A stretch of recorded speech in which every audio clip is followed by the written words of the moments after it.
Дошли в Малка мишка, част 5. Ето и малката мишка. Тя е кука. А защо не можеше от други ден на по-утре от други ден? Защото утре тръгваме.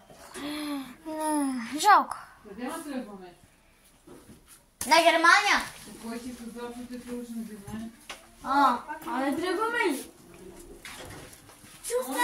Искаш ли торта? Не. Аз ще оставам до 15 септември. Верно! Да, не се лъжа. Леле, фотор. Ето е малката мишка, поряснала е с 4 сантиметра. Майка е била сива и тя, значи тя е сива. Тъмно сива. Да, тъмно сива, да. Като правим малката мишка, къде е къщичката? Дава обяснение сега. За Джеси. Ето и Джеси. Джеси.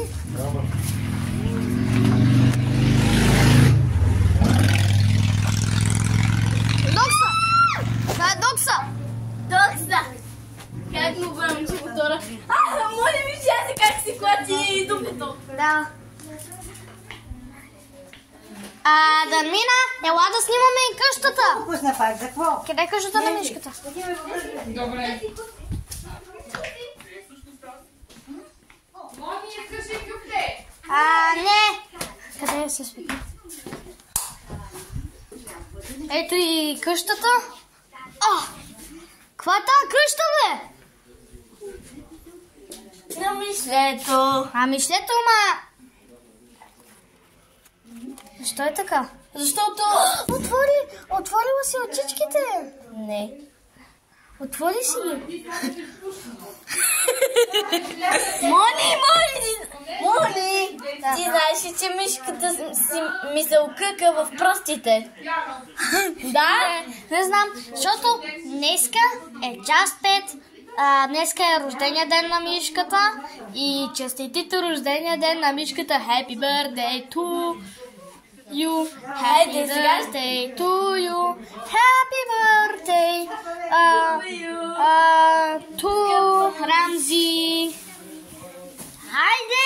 Чай! Казва се Миши. Миши. До Миши. Така, Рамзи и Миши. Миши става на 17 години. Опа! Не на 17. Опа! Показах обратно, сега е на 71. Честит рожден ден, Миши! Ама виж какво си направила! Мони, ние я залепихме та. Happy birthday to you! То Рамзи и Миши, така да се казва и чао!